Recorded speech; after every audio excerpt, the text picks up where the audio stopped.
था कि सी पैक के जो रूट पर 9 स्पेशल इकोनॉमिक जोन बनाए जाएंगे जो नहीं बनाए गए। 18 टोटल 9 हमने बनाने थे, 9 चाहिए। 9 स्पेशल इकोनॉमिक जोन बनाने थे जिसमें चीन और दीगर मुल्कों ने आके सरमायाकारी करनी थी, नहीं हुए माजी में। अब उन्होंने कहा कि कोशिश हम करेंगे, जिसमें उन्होंने 4 बातों का तज़किरा किया है। जय हिंद दोस्तों, मैं महेंद्र शर्मा स्वागत करता हूं वन वर्ल्ड हिंदी में आपका। उम्मीद करता हूं आप खुश और स्वस्थ है। दोस्तों आइए दिखाते हैं पाक मीडिया की एक और लेटेस्ट डिबेट, जिसमें कैसे अब पाकिस्तानी चिकम चिल्ली शुरू कर दी है। क्योंकि पाकिस्तान में अब आने वाला बजट कोई भी काम का नहीं है, क्योंकि पाकिस्तान के आवाम पे जो अब बोझ बढ़ाया जाएगा टैक्सों के नाम पे, हर चीज़ के रेट बढ़ा के कहीं ना कहीं अब पाकिस्तान के आवाम का खून चूसा जाएगा। दूसरी तरफ सी पैक के नाम से जो ढोंग चाइना ने पाकिस्तान में रचा था, वो पता नहीं क्या ढोंग था, आज तक वो उन साजिशों का पता ही नहीं चल रहा है। पता नहीं ये 2 नंबर का पैसा था, कैसे चाइना ने यहाँ खपा के और पाकिस्तानियों के साथ मिली भगत करके ये पैसा खपा दिया, और कोई डेवलपमेंट प्रोजेक्ट पाकिस्तान में आज तक सी पैक के नाम का दिख नहीं रहा है। तो कहीं ना कहीं अब पाकिस्तानी लोगों ने पैसे खा के चाइना को भी कंगाल बना दिया, और कहीं ना कहीं अब चाइना ने भी पाकिस्तान से मुंह फेर लिया ताकि कोई पैसा पाकिस्तान में आए और वो बजट बनाए और पाकिस्तान के लोगों तक पहुंचाए। तो ऐसा कुछ सिस्टम दिख नहीं रहा है। आज IMF के इशारों पे बजट बन रहा है, तो दूसरी तरफ IMF के इशारों पे ही पाकिस्तान में महंगाई बढ़ रही है। तो दोस्तों देखिए कैसे अब पाकिस्तान के हुक्मरान इसको हैंडल करेंगे, और पाकिस्तानी मीडिया कैसे चिकन चिल्ली और पॉलिटिकल इंस्टेबिलिटी को लेके मचा रखी है। तो दोस्तों देखिए डिबेट। था कि सी पैक के जो रूट पर 9 स्पेशल इकोनॉमिक जोन बनाए जाएंगे जो नहीं बनाए गए। 18 टोटल 9 हमने बनाने थे, 9 चाहिए। 9 स्पेशल इकोनॉमिक जोन बनाने थे जिसमें चीन और दीगर मुल्कों ने आके सरमायाकारी करनी थी, नहीं हुए माजी में। अब उन्होंने कहा कि कोशिश हम करेंगे, जिसमें उन्होंने 4 बातों का तज़किरा किया है। खैबर पख्तूनख्वा में रशकई, पंजाब में लाहौर, सिंध में धाबेजी के मुकाम पर स्पेशल इकोनॉमिक जोन को फौरी बिजली और गैस की फरहमी, that is a positive step towards betterment. फिर ये बात बड़ी इंपॉर्टेंट है कि जो अभी वसाइल के बारे में इन्होंने कमिटमेंट किया है कि द्यामिर भाषा, मेमन, दासू, गैर जो डैम है, इसको कोशिश करेंगे कि इसको मुकम्मल करें। पब्लिक सेक्टर के बारे में मुझे इतना इसमें कोई ख़ास नज़र नहीं आया। फूड और ज़राअत और फूड सिक्योरिटी के बारे में मेरी सीरियस रिजर्वेशन है कि लेज़र के से ज़मीनों को लेवल करने के बजाय यहाँ पे हमें चाहिए कि हम सीड रिसर्च पे पैसा ज़्यादा लगाएं। ये जो एडिबल ऑयल है, ये जो दालें हैं, ये हम बाहर से मंगवा रहे हैं ना, तो इसके लिए कोई क्लियर कट प्रोजेक्ट आना चाहिए। लफ्ज़ों के ऊपर ना चले, हमें अमली तौर पर बताएं कि आप करना क्या चाहते हैं। फिर बड़े मज़े की बात है कि इनको जी एकदम ख्याल आ गया फिल्म इंडस्ट्री की मदद करने का, तो 1 अरब रुपया इन्होंने फिल्म इंडस्ट्री के लिए मुख्तस कर दिया है।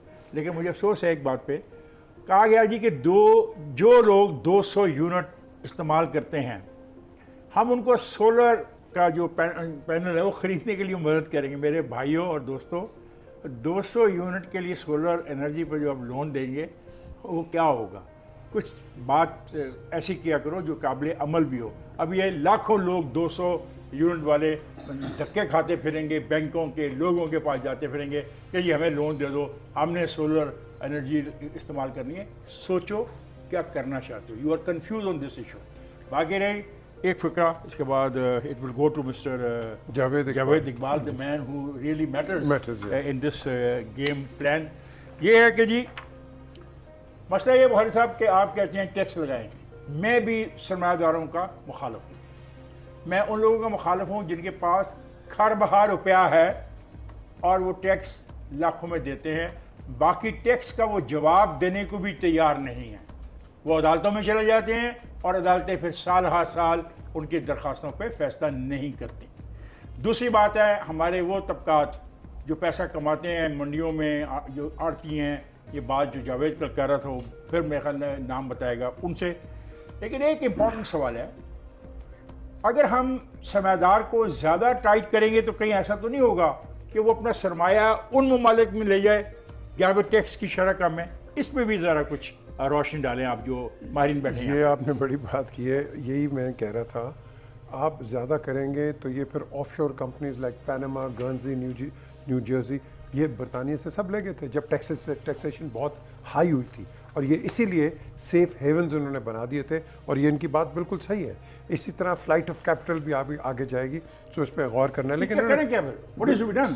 That is the important thing. ये जावेद पैसे आएगा कहाँ से? ये भी जावेद बताएगा। लेकिन एक जो चीज़ अभी इन्वायरमेंट की उन्होंने बात की है, मैं आपको कंफर्म करता हूँ कि इस्लामाबाद में जो दरख्त लगाए हैं ये गलत दरख्त लगाए हैं, and they were not conducive to that area, और इसीलिए आपकी जो बर्ड लाइफ है वहाँ से उड़ के चलेगी। एनवायरमेंटलिस्ट से आप पूछें, ये आपको बताएंगे।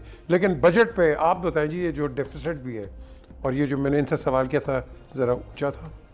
ये बजट मेरे लिए तो एक रस्मी कार्रवाई थी, इसलिए कि जो बजट आना था वो पहले आ चुका था, पेट्रोल की शक्ल में, बिजली की शक्ल में, गैस की शक्ल में, और जो इस वक्त कौम लोड शेडिंग के क्राइसिस देख रही है, तो अवाम के लिए तो बजट आ चुका है। जो महंगाई आप कह रहे थे वो मिनी बजट था। ठहर देना, मिनी बजट नहीं। इस मुल्क में हर महीने, हर दूसरे महीने जब हुकूमत आती है ये आता रहता है।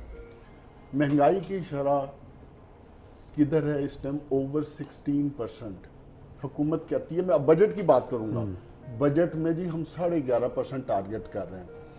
और यार खुदा का वास्ता सच्ची गुफ्तगू करो, इस कौम को अब बेवकूफ मत बनाओ। कब तक हम बनाते रहेंगे? आप कह रहे हो कि मैं हम 5%, और माहिरीन मईशत पूरे पाकिस्तान के यकजुबां होकर कह रहे हैं कि आपने बिजली को जिस लेवल पे पहुंचा दिया है, जिस लेवल पे आपने लोड शेडिंग को ले गए हैं, जिस लेवल पे गैस है मिल नहीं रही है, जिस तरीके डॉलर 200 से ऊपर का है, आपकी इकोनॉमी ने स्लो होना है और इन्फ्लेशन 20% से ऊपर जाएगी। और यार 20% से ऊपर जाएगी तो फिर आप 5% जीडीपी ग्रोथ कैसे हासिल करेंगे? सबसे बड़ा इशू यस 5% जीडीपी ग्रोथ का मतलब आप समझते हैं कि करंट अकाउंट डेफिसिट जब आपकी इकोनॉमी ओवरहीटेड हो जाएगी, जो कर गए थे इमरान खान 6% पे ले जाने के लिए, तो आप सिर्फ उसको इमरान खान का जो इमेज है उसको खत्म करने के लिए आपने फिगर दे दिया 5% का, जिसका शहबाज शरीफ ने फिर पूछा था फाइनेंस मिनिस्टर से कि आप 6 क्यों नहीं कर रहे हो? उसने कहा सर हमारी कैपेसिटी नहीं है, हम डॉलर कहां से लाएंगे, हमारे पास पैसे नहीं है। बात, और इस जो बजट पेश किया इसके मुताबिक आप 3.5 या 3.4% से ऊपर ग्रोथ ले ही नहीं सकते। बात यह है पीजे, हमें हकीकी दुनिया में रहना चाहिए। हमारी मईशी हालात ठीक नहीं है। हमारा कितना रिस्क है बैंकरप्सी का? एक पर्टिकुलरली मूडीज़ की जो रिपोर्ट है जिसने पाकिस्तान को पीछे किया है, और फिर हमारा जो ट्रेड डेफिसिट है that is at 45 billion rupees. Sir ये तो पढ़ी लिखी बातें आप कर रहे हैं, जब ऐसा भी हैं आप आज 3 बैठे थे, आप सारा दिन टीवी के ऊपर अच्छी बातें कर रहे थे आप। नहीं, आप उधर गए। तो मैं आपसे कुछ शेयर करना चाहता हूँ। ये जो बात मुझे अच्छी लगी है, बेनज़ीर इनकम सपोर्ट प्रोग्राम में जो रकम थी वो 250 अरब रुपये थी, अब उसको बढ़ा के 364 अरब रुपये कर दिए। मेरे लिए ये एक इम्पॉर्टेंट चीज़ है। दूसरी बात ये कर रहे हैं कि माहौलियाती जो तब्दीली हैं, जो क्लाइमेट चेंज है, उस पर इन्होंने 10 अरब रुपए रखे हैं। मैं समझता हूँ ये कम पैसे रखे हैं, इससे ज़्यादा रखने चाहिए थे। और शजरकारी की जो बात की जा रही है, इसको एक किसी नेशनल प्लान